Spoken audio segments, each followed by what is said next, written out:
Hello everyone, welcome and good morning to all of you in social science class. Children, our today's topic will be about Akbar and its policies. आज हम अकबर और उसकी कुछ policies के बारे में देखेंगे. In the previous class, we have studied about some of this of his policies. और हमने ये भी देखा था अकबर का जन्म कब हुआ, where he was born in Amarkot which is in Rajasthan in 1542. ये देखा था हम लोगों ने. और इनके मदर का नाम बताया था मैंने, जगत गोसाई. ठीक है, बताया मैंने, जगत गोसाई नाम था मदर का नाम. And then we have also seen the Rajput policy which was made by the Akbar. He has made a matrimonial or the marriage alliances. इसने राजपूत के घर में शादी भी करी. ये भी हम लोगों ने देखा था, पढ़ा था ना, कि राजपूत के घर में शादी करी और जोधाबाई ने शादी करी. और बहुत सारे जो राजपूत थे वो थे राजपूत को अपने दरबार में अच्छे हाई पोस्ट पे दिया. लाइक राजा टोडरमल, राजा मान सिंह, इन लोगों को अपने दरबार में बुलाया और अपने दरबार में उनको हाई पोस्ट दिया. दरबार में हाई पोस्ट से उनको ऑनर किया. देन आज हम देखेंगे, today we will see about the Akbar administration के बारे में देखेंगे कि अकबर का एडमिनिस्ट्रेशन कैसा था. ठीक, उसको देखते हैं हम लोग. In 1558 Akbar divide the whole, ये भी हम लोगों ने देखा था. Sorry, let us talk about the mansabdari system. In 1574 Akbar introduce a mansabdari system. एक सिस्टम था बच्चों, एक मनसबदारी सिस्टम का. इसको देखें क्या है. In the Mughal administration which consisted of the hierarchy of officer. Hierarchy का मतलब होता है जिससे एक के बाद दूसरा, एक के बाद तीसरा, दूसरे तीसरा. हायरार्की था. इट वाज अ हायरार्की, सबसे बड़ा फिर छोटा ऐसे करके. ठीक है, तो it was a hierarchy system. He not only recruited the Irani and Turkey. इसने अपने दरबार में ईरानीज और तुर्की को ही केवल भर्ती नहीं किया, even he has also recruited the Hindus also. उसने अपने दरबार में या अपने सेना में हिंदुओं की भी भर्ती की थी. ठीक, दीज ऑफिसर, और जिन ऑफिसर्स की, जिन अधिकारियों की इसने नियुक्ति करी, the officers which were recruited का मतलब भर्ती करना. ऐसे ऑफिसर्स जिनकी उन्होंने भर्ती की थी, that officers were called as मनसबदार. The officer which were recruited by Akbar, that official were called mansabdar. ठीक है, और इसी को बोला गया mansabdari system. This mansabdari system was depend upon the जत. क्या बोलते थे? जत. बता रहा हूं, लिखा है. and individual was given. जैसे सपोज मैं हूं, मुझे मनसबदारी में रख दिया गया, तो मुझको जागीर दी जाए. क्या दी जाएगी? जागीर. जागीर क्या था? जागीर, an individual was given a jagir, a piece of land according to his jat or rank. ठीक है, जत और रैंक क्या था? जत और rank was depend upon the number of horses. जैसे मुझे जत और रैंक मिला है, मुझे रैंक मिली है. ठीक है, सवार 100 सवार ऐसे मुझे दे. 100 सवार की रैंक, 200 सवार की रैंक. ठीक है, तो 200 सवार की रैंक मेरे पास है, तो आई एम इन मनसबदारी सिस्टम. और मेरे पास 200 सवार की रैंक है, मतलब मेरे पास 200 घोड़े हैं. तो 200 जो घोड़े हैं, घुड़सवार हैं, उनको हमें राजा को देना होगा. क्यों देना होगा? जब राजा को आवश्यकता होगी, जब अकबर को कभी कहीं युद्ध लड़ना पड़ेगा, तो हम उनकी अपने घुड़सवारों से मदद करेंगे. ठीक है, और जिसके बाद जितने ज्यादा घोड़े होंगे, उसकी मनसबदारी और उसका जो रैंक है उतनी बड़ी होगी. किसी पास 1000 घोड़े हैं, उसकी रैंक सबसे ऊंची है। किसी के पास 400 घोड़े हैं, उसकी नीचे रैंक है। किसी के पास 200 घोड़े और नीचे लो रैंक। ठीक है, तो द मनसबदारी और द जज और अ rank system were depend upon the number of horse and that number of horse is called a सवार। क्या बोलते थे? सवार। सवार। क्या बोलते थे बच्चों? सवार। समझ में आ रहा है? जैसे मैं हूं, अब मुझे मनसबदारी में रिक्रूट किया गया, मुझको उसमें भर्ती कर लिया गया। अब मेरे पास जितने ज्यादा घोड़े होंगे उतनी ही रैंक मेरी ऊपर होगी, जितने कम होंगे वो डिपेंड करता है रैंक के ऊपर। वो depend upon the number of horse I have. मेरे पास नंबर ऑफ हॉर्सेस कितने हैं, मेरे पास सवार कितने हैं। Clear to everyone? क्लियर कि जितने ज्यादा सवार होंगे, जितने ज्यादा बच्चों सवार होंगे उतनी रैंक हमारी ज्यादा होगी। ठीक है, और उतनी बड़ी जागीर भी हमारी ज्यादा होगी। जब रैंक ज्यादा होगी तो जो अकबर है या जो राजा है हमको उतनी ज्यादा जमीन देगा, जागीर भी हमको उतनी ज्यादा मिलेगी।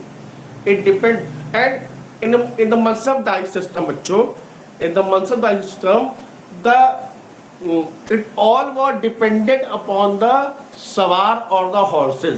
वो horses पे या सवार पे डिपेंड।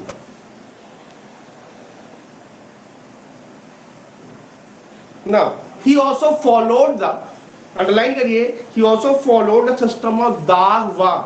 दागवा चेहरा, दागवा चेहरा। दागवा चेहरा क्या था? दागवा चेहरा was a system in which it was system in which horses were branded।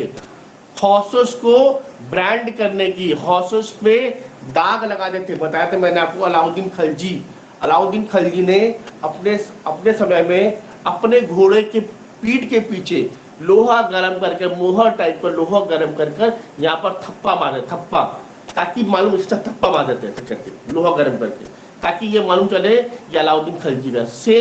same that dark system was also followed by Akbar। वही dark system अकबर ने भी उसको फॉलो किया था। एंड अकबर ने उसको क्या बोला था? दागवे चेहरा, दागवे चेहरा।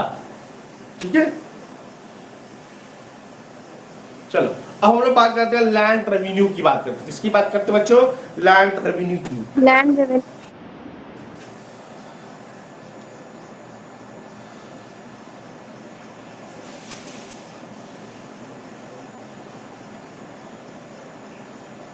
Let's talk about the land revenue. What is land revenue? Land revenue था कैसा? What type of system was the land revenue?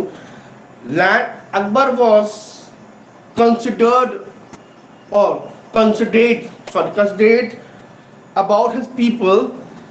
Hence, like Sher Shah Suri, he also followed the proper। इसने क्या किया? कई सारे लोगों को फॉलो किया था। कुछ ऐसे राजा थे जिन्होंने बहुत अच्छे काम किए, उनके काम को उसने फॉलो किया, उसको कंसिडर किया, उसको कंसिडर का मतलब उनके कामों को फॉलो अप किया। Like Sher Shah Suri, he also followed the proper system of the land revenue। Land revenue क्या होता है बच्चों? देखें जरा, लैंड रेवेन्यू का मतलब होता है कि जो इनकम है, जिसे जो खेती हो रही है, ये खेती है, अब जो भी खेती हो रही है, इसका जो रेवेन्यू होगा उसे वो राजस्व, भू राजस्व क्या बोलते हैं इसको? क्या बोलते हैं? देखो मैंने क्या लिखा बच्चों, देखिए मैंने क्या लिखा है।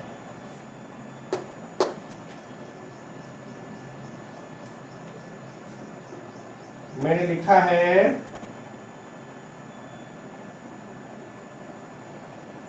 देखिए क्या लिखा है, भू राजस्व। भू राजस्व मतलब कि भू का मतलब क्या हुआ? भू मतलब भूमि, और राजस्व का मतलब इनकम। लैंड रेवेन्यू, जो लैंड से जो खेती होगी और जो टैक्स देंगे, लगान देंगे, कर देंगे, वो लैंड रेवेन्यू हो गया। तो उसने भी, तो यहाँ पर भी अकबर ने लैंड्स को डिवाइड किया कई सारे पार्ट में। अब हम सबको मालूम है लैंड कई तरह की होती है, फर्टाइल, वेरी फर्टाइल, बैरन, है ना, ठीक है, तो उसने क्या किया, Yes, sir. इसने क्या किया, hence in addition to special feature, Raja Todarmal of his 9th gen, the chief officer, ये बहुत चीफ ऑफिसर था, he was a chief revenue officer. Raja Todarmal was a chief revenue officer in Akbar's court, Akbar के कोर्ट का, अकबर के दरबार का ये मुख्य राजस्व अधिकारी था। He was a Raja Todarmal, Raja The nine girls. तो था ही। राजा Todarmal was the chief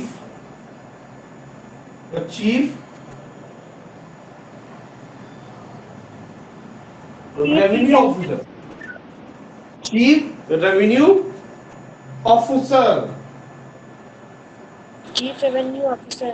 chief मतलब कि मुख्य राजस्व अधिकारी, जो टैक्स वैक्स जो लगाना है, कम करना है, वो राजा टोडरमल करते थे। राजा के अकबर के हेल्प से, या अकबर के आदेश पर। ही इंट्रोड्यूस, अंडरलाइन करिए, ही इंट्रोड्यूस दहशाला और बंदोबस्त सिस्टम।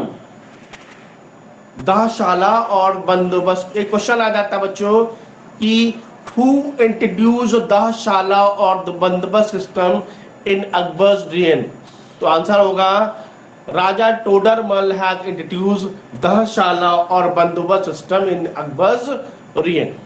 ठीक, according to this all the land was measured. Raja Todarmal ने क्या किया, पूरी जितनी भी लैंड थी, जितनी भी लैंड थी, सभी लैंड को मेजर किया, उसकी नाप करवाई, कितने बाय कितना है, कितना मीटर है, कितना किलोमीटर है, कितने एकड़ में है, कितने यार्ड में है, उसको पहले उसकी नपाई कराया गया है। एंड डिवाइड इनटू 4 कैटेगरीज, इसको 4 कैटेगरी में बांटा गया। अपॉन इट्स फर्टिलिटी, उसको क्या, जो जमीन थी उसको 4 कैटेगरी में बांटा बच्चों। as per its fertility की कितनी फर्टाइल है, as per the fertility कितनी उपजाऊ है, उपजाऊ के डिपेंड्स, मींस 4 तरह की है, ठीक है। इसको कितने क्लासेस में, 4 क्लासेस में।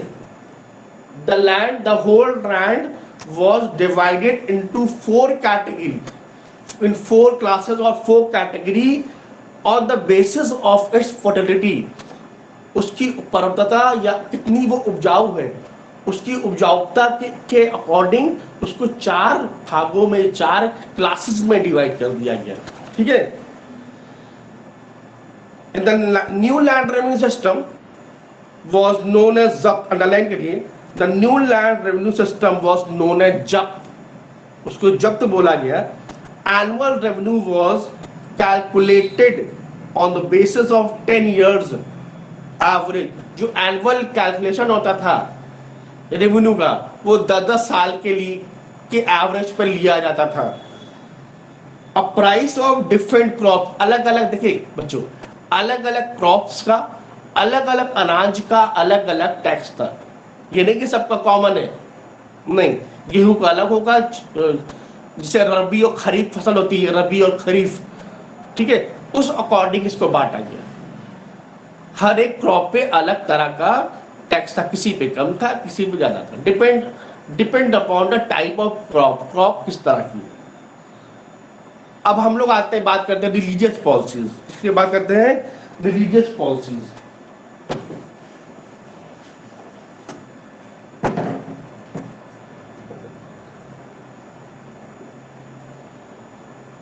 रिलीजियस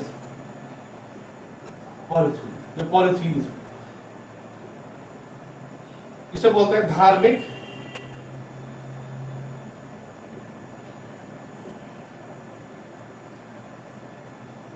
नीतियां, धार्मिक नीतियां और religious policy. What is it, क्या है ये? देखिए, as I told you, Akbar वो as I told you बच्चों, that Akbar was known as Great Akbar or the Akbar Mahan because of his certain policy, and those policy, the Akbar's religious policy was one of the best policy by uh, and because of his religious policy, Akbar was known as the Great Akbar or the Akbar Mahan or the Samrat Akbar. ठीक है? So let's talk about its some of his religious policy के बारे में हम लोग जाने कि इसकी रिलीजियस पॉलिसी क्या थी, या क्या क्या पॉलिसीज इसने क्या क्या अपनाई. Akbar was followed, policy was followed, religious tolerance, ये हर सभी धर्म को माना था. He was he follows the religious tolerance. इसने सभी धर्मों पर विश्वास था, और ये इसने कहा कि हमारे लिए सभी धर्म एक समान है, सभी धर्म एक समान है. इसे सभी धर्मों को सम्मान दिया, चाहे वो हिंदू हो, चाहे वो मुस्लिम हो, चाहे वो पारसीज हो, चाहे जैनिज्म हो, और चाहे बुद्धिज्म हो. तो इसने सभी धर्म को बराबर माना कि सभी धर्म बराबर है. ठीक है.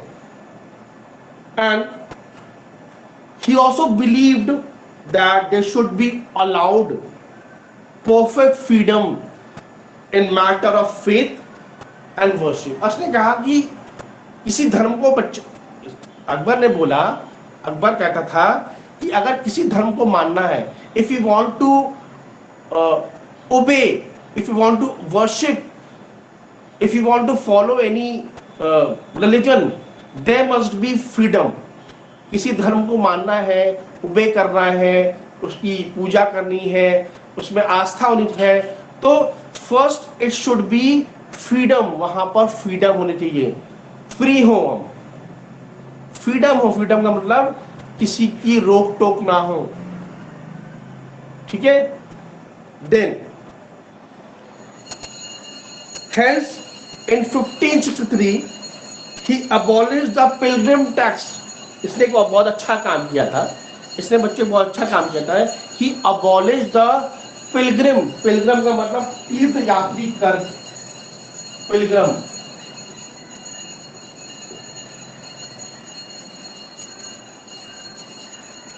तीर्थ यात्रा, जो हम लोग जाते हैं ना, मैहर जाते हैं और विंध्याचल जाते हैं और वैष्णो देवी जाते हैं और जलकंठेश्वर जाते हैं, बद्रीनाथ जाते हैं, केदारनाथ जाते हैं. तो ये कहाँ कौन है यहाँ पर? यहाँ पर कौन बैठे हैं? यहाँ पर कौन है इन जगहों पे? हाँ, इन जगह पे कौन है भाई? भगवान. भगवान है. इन जगह पे कौन है? भगवान. भगवान है ना. ये तो कह रहे हैं ना, गॉड है ना, भगवान है ना. तो जब हम भगवान को, जब किसी जगह पे हम जाते हैं भगवान को पूजा करने, तो उसे बोलते हैं पिलग्रिम. क्या बोलते हैं? तीर्थ यात्रा. उसको पिलग्रिम बोलते हैं, उस जगह को पिलग्रिम बोलते हैं. तो उस समय क्या होता, अकबर से पहले बाबर ने, हुमायूं ने, अगर हिंदूज या मुस्लिम अगर वो पिलग्रिम पे जा रहे हैं, तीर्थ यात्रा पे जा रहे हैं, तो they have to give the taxes. वो टैक्सेस पे करने होते हैं. बट अकबर ने क्या किया? Akbar abolished the pilgrimage taxes. उसने, अकबर ने क्या किया? इस टैक्सेस को हटा दिया. अच्छा काम किया कि खराब काम किया? सर अच्छा किया. अच्छा किया ना. तो अच्छा काम, मतलब कि इसकी जो रिलीजियस पॉलिसी थी, it was great, it was great. तभी तो उसको महान बोला गया. हम लोग अब आगे चलते हैं. He also abolished जजिया कर. जजिया कर था बेटा, बच्चों बता रहा हूं मैं, एक करना जजिया कर, jizya tax. Jizya tax was imposed on Hindus only. जजिया को होता था. हाँ सर किसी के यहाँ गाना बज रहा. हमारी साइड से बदला हुआ है, कूड़े वाला है. अब सुनो बच्चों, एक था जजिया कर. दैट जजिया कर क्या था? सुनिए मेरी बात. जजिया कर was a tax or a jizya tax which was imposed only on Hindus. वो हिंदू से लिया जाता था, हिंदू से लिया जाता था। तो उसने इस जजिया कर को भी खत्म कर दिया। He also abolished the jizya tax in his kingdom, अपने किंगडम में, अपने राज्य में इसने ये भी खत्म कर दिया। ये भी बहुत अच्छा काम किया। Which लिखा है ना, देखिए बुक में लिखा है which non-Muslims, नॉन मुस्लिम कौन होगा? जो मुस्लिम नहीं होंगे, मतलब हिंदूस के लिए भी, बुद्धिज्म के लिए भी, जैनिज्म के लिए भी और पारसीस के लिए भी, इन लोगों के लिए ये टैक्स था। मतलब जो मुस्लिम नहीं होंगे, नॉन मुस्लिम का मतलब जो मुस्लिम नहीं होंगे। आगे चलते हैं, लिखा है जजिया कर had to play was imposed on non-Muslim, those who are non-Muslim had to pay the taxes. He took keen interest in the religious and social customs, ने सोशल और रिलीजियस कस्टम पर बहुत ध्यान दिया। और इसके समय में he celebrated हिंदू फेस्टिवल, इसने अपने दरबार में, अपने राज्य में हिंदू फेस्टिवल में मनाए। दिवाली, होली, बसंत पंचमी, इन सबको भी मनवाया, इसको भी सेलिब्रेट किया। बाकी हुमायूं और बाबर ने नहीं किया कभी, बट अकबर ने इसको किया। क्यों? क्योंकि Akbar was actually, Akbar had a relation with the Rajput से इसका रिलेशन था।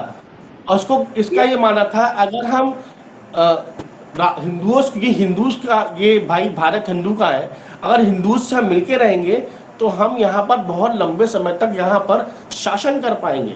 तो उनके साथ हमें मिलके रहना पड़ेगा।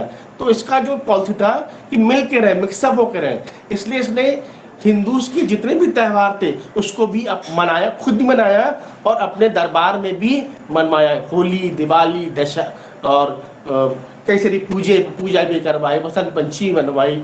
ठीक है। Along with the Parsi festival था, अंडरलाइन की है, नौरोज एक फेस्टिवल था। और आपको याद होगा, इफ यू हैव रिमेंबर्ड, इन दिल्ली सल्तनत Balban has stopped this Balban has introduced the Parsi Nowruz system. Balban ने अपने दरबार में नौरोज जो पारसी फेस्टिवल है उसको शुरू करवाया था। ठीक है। उसके बाद बाबर ने हुमायूं इसको बंद करवा दिया, अकबर ने इसको दोबारा फिर से शुरू कराया। At his court he appointed Hindu to public service and important position। इसने क्या है, बहुत सारे हिंदूज को अपॉइंट किया पब्लिक सर्वेंट्स के लिए, जो पब्लिक की देखरेख के लिए जो ऊंचे और बड़ी पोस्ट थी, हिंदूज को अपॉइंट किया। हाँ, सामाजिक लोगों के लिए या समाज की देखरेख के लिए। राजा मान Singh served as a governor of, underline के लिए, राजा मान Singh was served as a governor of Bengal, Bihar and Orissa. Raja Todarmal and other Rajput rulers have the position of power and influence during his reign। तो राजा टोडरमल, और मैंने आप बताया कि राजा टोडरमल और आपके राजा मान सिंह, इन सबको बहुत हाई पोस्ट दिया, उनको ऑनर किया। ठीक है। अब हम आते हैं एक दीन ए इलाही, बहुत इंपॉर्टेंट है, दीन ए इलाही। दीन ए इलाही वाज अ दीन ए इलाही, दीन ए इलाही।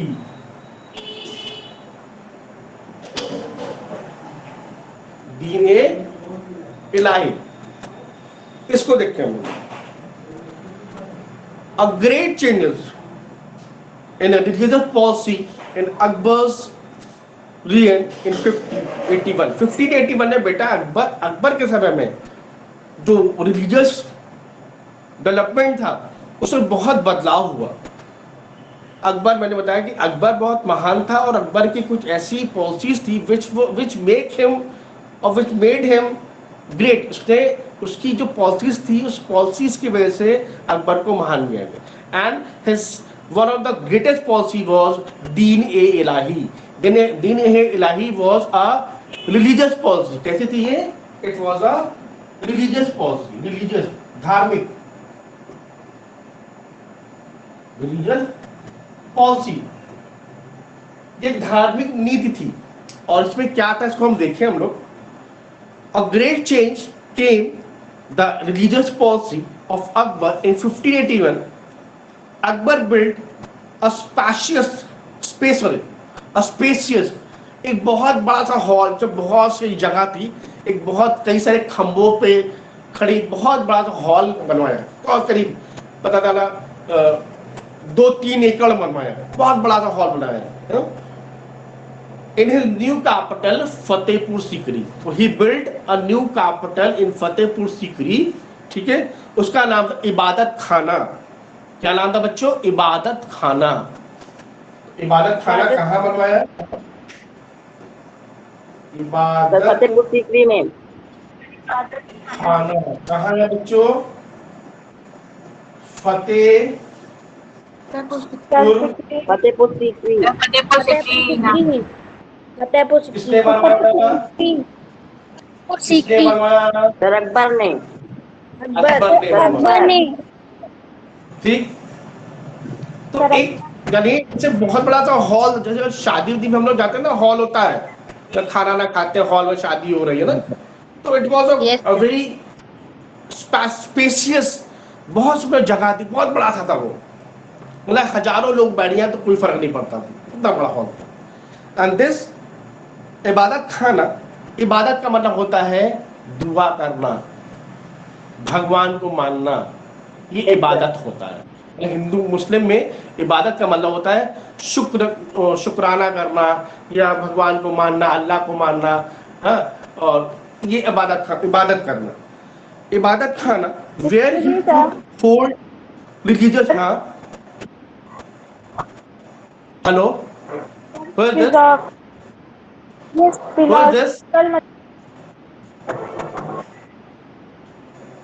अभी चल रहा हूँ मैं, I'm coming there, मैं वहीं आ रहा हूँ।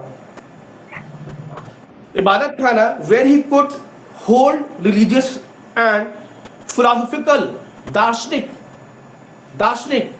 मतलब कि philosophical चेंज आया है। दार्शनिक लोगों में अच्छी अच्छी बातें करना, अच्छी अच्छी बात बताना, अच्छी अच्छी बातें करना, अच्छी बात बताना मतलब कि इट मीन्स कि लोगों को सही रास्ता दिखाना, भगवान के बारे में, ईश्वर के बारे में, अल्लाह के बारे में ये बताना, फिलोसॉफिकल डिस्कशन। ही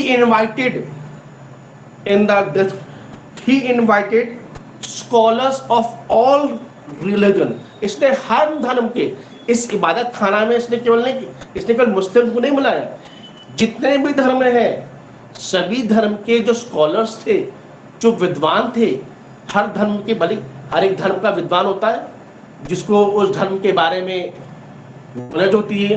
जैसे कि कोई हिंदू है, उसको पुराणों के बारे में मालूम होगा, उसको भगवत गीता के बारे में मालूम होगा, उसको रामायण के बारे में मालूम होगा, उसको गीता के बारे में मालूम होगा। तो कौन होगा वो स्कॉलर? हिंदू स्कॉलर होगा। और मुस्लिम स्कॉलर में जिसे कुरान शरीफ के बारे में मालूम होगा, उसकी आयतों के बारे में मालूम होगा, है ना, तो ये कौन? ये मुस्लिम्स हो गए। इसी तरह पर्शियन होंगे, इसी तरह जो है बुद्धिज्म होगा, बुद्धिज्म के बारे में मालूम होगा।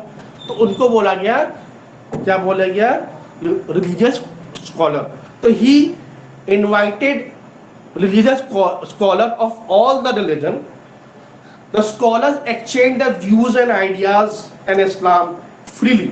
और यहाँ पर जो लोग, जो स्कॉलर आते थे, वो आपस में मिलकर बैठकर अपने अपने विचारों को, अपने डिस्कशन को आपस में मिलकर करते थे। अपने धर्म के बारे में बताना, वो अपने धर्म को अच्छी अच्छी बातें बताना, अच्छी अच्छी बातें बताना, इस धर्म में ये लिखा है, इस धर्म में ये लिखा है, इस धर्म में ये लिखा है। तो actually this discussion was to give the right thing to the people, लोगों को अच्छी अच्छी बातें बताना और सिखाना। कहने का मतलब ये था कि लोग जो है वो ये जो धार्मिक बातें हैं इससे लोग सीखें और सही रास्ते पे लोग जाएं। आगे चलते हैं। He included the ethics of these religious and establish a new faith, religious order known as Deen-e-Ilahi. Deen-e-Ilahi का मतलब हुआ कि in this all religion have the welcome, सभी धर्म का यह सम्मान था, all religion have the respect over here. दीन-ए-इलाही मतलब सभी धर्म, हर एक धर्म, पूरा धर्म, कोई भी धर्म, हिंदू मुस्लिम बौद्धिज्म जैनिज्म, सभी धर्मों को यहाँ माना गया है। All the religion are equal, सभी धर्म बराबर है। लिखा है इट वॉज अ मोर और सोशल ऑर्गेनाइजेशन और ब्रदरहुड और code of conduct than religion.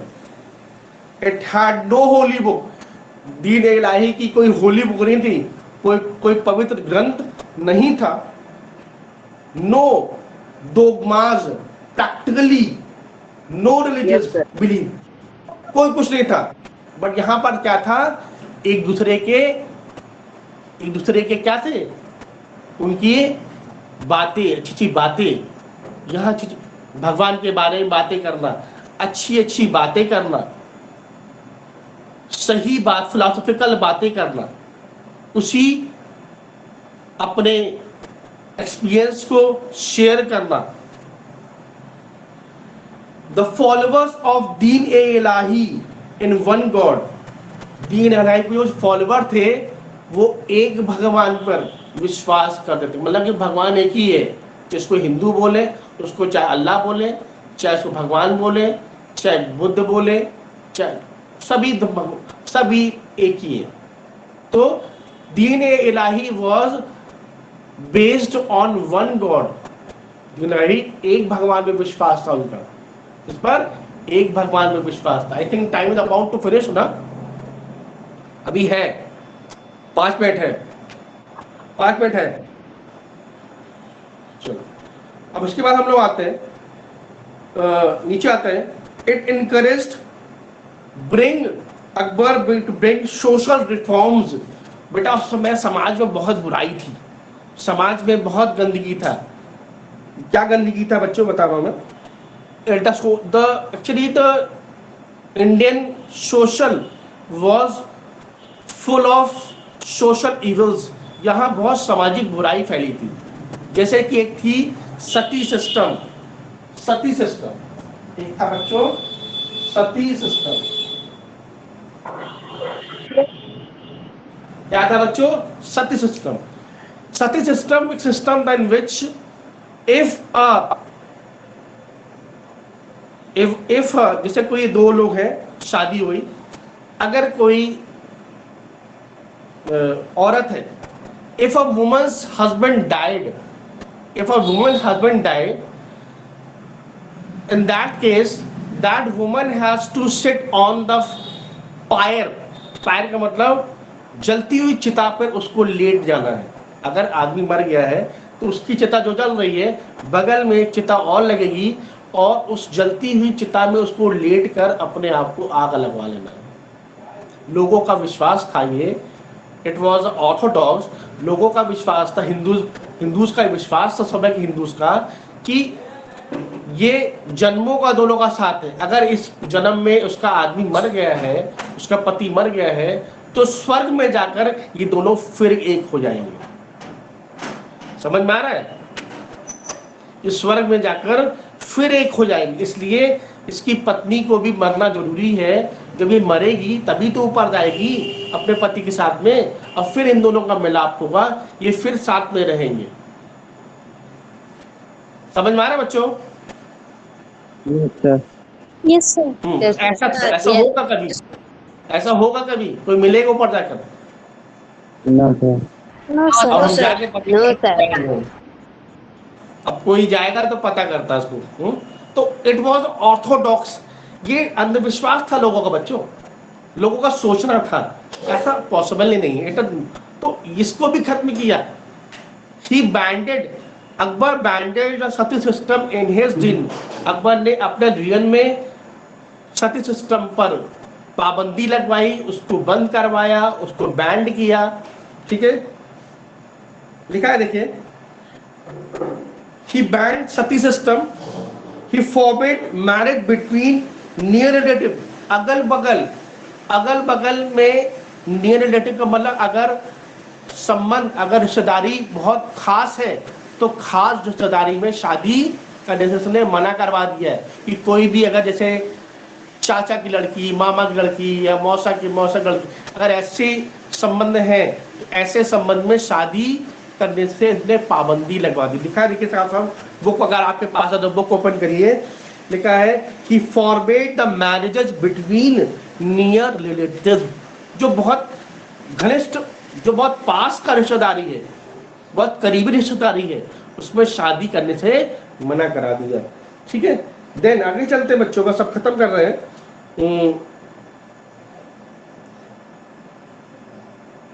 Akbar died in 1605, Akbar मरता कैसे?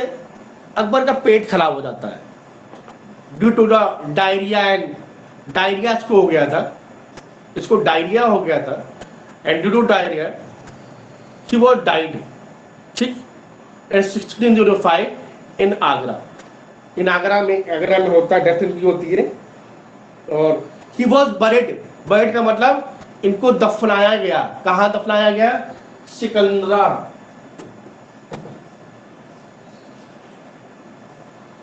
सिकंदरा नियर आगरा।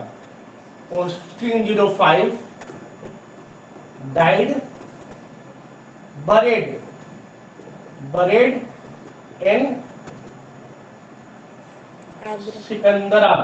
सिकंदरा बच्चों कहाँ है बताया था? आगरा के करीब है। तो in 1605 he was died and Akbar was buried in Sikandra near Agra। तो और अकबर का जो मकबरा है वो भी कहाँ पर है बच्चों? सिकंदरा में है। किसने बनवाया इनका मकबरा? किसने बनवाया इनका मकबरा? बनवाया हुमायूं। किसने बनवाया? हुमायूं ने। किसने बनवाया? हुमायूं ने। यस, जिंदा था क्या? सॉरी सर हुमायूं तो उनके पिता थे। मिस्टेक सॉरी सर सलीम है। His tomb was made by Jahangir, by Jahangir। Jahangir. गलती हो गया था, सॉरी, इट वाज मिस्टेक। तो इनका टॉम जो है जहांगीर ने बनवाया था। Now it's about finish, chapter खत्म, अभी बचा हुआ है और क्लास आपकी ओवर होती है, टाइम हो गया है दूसरी क्लास में। ओके बच्चों, till then good bye, and please इसको आप पढ़िएगा, समझिएगा। Thank you sir. Yes sir, thank you sir.